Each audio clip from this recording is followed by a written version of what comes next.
कोविड-19 के इस दौर में जहां सब घरों में रहकर अपना और अपनों का ख्याल रख रहे हैं और हर जगह एक डर का माहौल है, उसी बीच कई सामाजिक संगठन इस मुश्किल की घड़ी में लोगों की सेवा कर रहे हैं।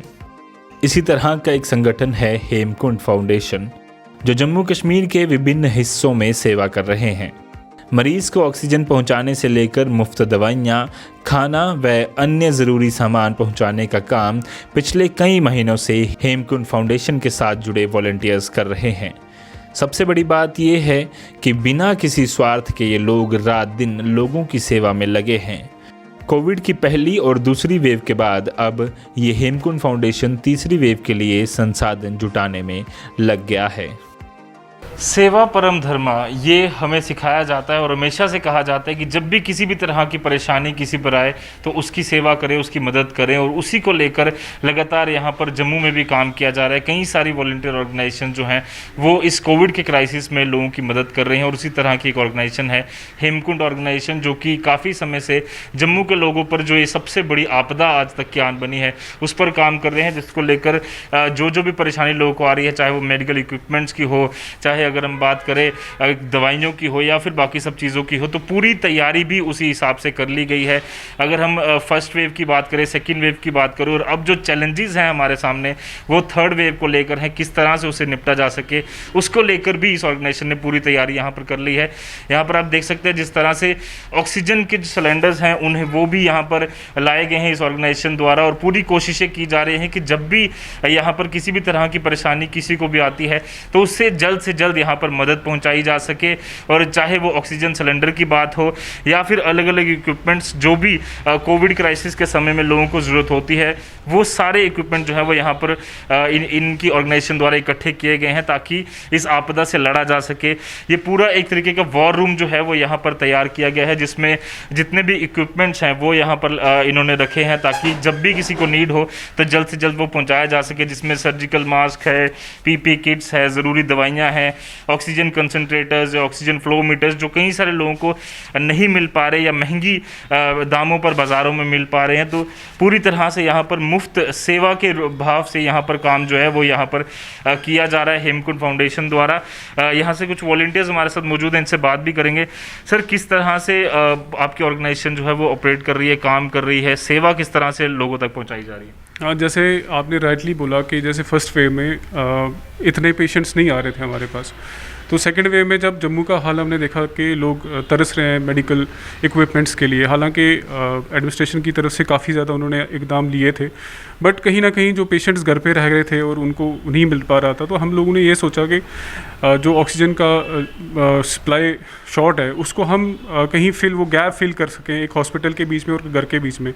तो उसी कड़ी में हम लोगों ने कुछ इक्विपमेंट्स प्रोक्योर किए दिल्ली से, हमारी जो दिल्ली वाली टीम है उन्होंने हमें भेजे, कुछ कॉन्सेंट्रेटर्स भेजे, सिलेंडर्स भेजे। तो अभी तक कम से कम 100-150 केसेस में हमने ऑक्सीजन प्रोवाइड किया है, और वो जितने भी केसेस हमारे डील हुए हैं वो जम्मू के लेंथ एंड ब्रेथ तक, जैसे चिनौर तक के केसेस हैं या आरएसपुरा तक के केसेस हैं, वहाँ तक हमारी टीमें पहुँची है और उनको ऑक्सीजन प्रोवाइड किया है और कॉन्टीन्यूसली रिफ़िल उनको दे रहे हैं। तो कहीं कहीं केसेस में हमने जहाँ पे ऑक्सीजन देना मुश्किल था तो वहाँ पे हमने कॉन्सेंट्रेटर प्रोवाइड किए हैं। और ये सारा सेटअप करने में जितने भी हमारे वॉलंटियर्स हैं उनकी मेहनत की वजह से। कितने वॉलंटियर्स इस समय आपके साथ जुड़े हुए हैं? अभी कम से कम हमारे साथ 25 से 30 वॉलंटियर्स जुड़े हुए हैं जो निष्काम भाव से अपनी सेवा कर रहे हैं। उनको बताना नहीं पड़ रहा है, तो वो खुद ही अपनी रिस्पॉन्सिबिलिटी लेके वो काम कर रहे हैं। जी। तो क्या क्या चीज़ें हैं जब ऑक्सीजन, फॉर एग्जांपल किसी को ऑक्सीजन चाहिए घरों में, तो किस तरह से आप तक रीच आउट वो करते हैं, किस तरह से आप मदद पहुँचाते हैं? 2 चीज़ें हमने पहले इनिशियली डेवलप की थी। एक हमने हेल्पलाइन नंबर, जो हमारा हेल्पलाइन नंबर है वो डेवलप किया था। उसके अलावा हमने एक गूगल फॉर्म डेवलप किया था, जो भी पेशेंट जिसको SOS कॉल है वो उस पर कॉल करके या गूगल फॉर्म भर के, वो हमारा एक कंट्रोल रूम बना हुआ था जो हमारे 24/7 हेल्पलाइन पे वो हमारे वॉलंटियर्स वहाँ बैठे हुए थे। फिर वो जैसे उनकी रिक्वायरमेंट है, फिर वो हम अपने कंसल्टेंट टीम जो हमारे डॉक्टर्स के थे उनको हम वो फॉरवर्ड करते थे, उनकी एडवाइस पे क्या उनको कितना ऑक्सीजन चाहिए। जैसे अब सैचुरेशन किसी की 85 से नीचे है तो उनको हम इमीडिएटली बोलते थे कि आप हॉस्पिटलाइजेशन हो जाए आपका, हम आपको सिर्फ ऑक्सीजन आपको ट्रैवल के लिए देंगे, यानी कि आपके घर से आपके हॉस्पिटल तक देंगे। तो वो हम उनको प्रोवाइड करते थे, और हालांकि हमारे पास एम्बुलेंस भी है तो एम्बुलेंस की सर्विसेज भी प्रोवाइड करते थे। उसके बाद में जैसे अब कोई हमारे पास केस ऐसा आता है कि जो पोस्ट कोविड केस है, पोस्ट कोविड केस में अब डॉक्टर्स वो तो नेगेटिव हो गया है, बट उसको ऑक्सीजनेशन डॉक्टर की कंसल्टेशन से उनको घर पे दिया है, तो उन केसेस में भी हम ऑक्सीजन दे रहे हैं, अभी भी हम दे रहे हैं। तो ये एक सेटअप हमारा बना हुआ था। उसके अलावा हमने जो हमारी श्रीनगर वाले वॉलंटियर्स हैं जो श्रीनगर में सेवा कर रहे हैं, उनने एक ऐप डेवलप की थी जो अभी थोड़ी देर पहले आपको दिखाई। वो ऐप प्रॉपरली वो जितना भी जहाँ पे भी रिसोर्सेज है उसको एलोकेट करने में मदद कर रही है। किस नाम से ऐप है? कैप ऐप जो हमारी है वो कृपा नाम से ऐप है, आपको प्ले स्टोर से मिल जाएगी वो। तो उस ऐप में जो फीचर्स हैं कि एक तो आपका SOS कॉल्स कैसे लेने, पेशेंट की डिटेल है, और जो डिटेल्स हैं वो डॉक्टर्स की कंसल्टेशन से ही बनाई हुई हैं। उसके बाद में जो ऐप फिर वो जो जैसे हमारी टीम्स डिवाइड हैं, लंगर वाली टीम है, ऑक्सीजन वाली टीम है, तो वो SOS उनको चला जाता है उनके फ़ोन पे, और वो फिर एक्टिवेट हो जाते हैं कि कहाँ पे किस जगह पे क्या चीज़ प्रोवाइड करनी है। ये सारा प्रोसीजर एक पूरा टेक्नोलॉजी बेस्ड प्रोसीजर बनाया हुआ है। जी।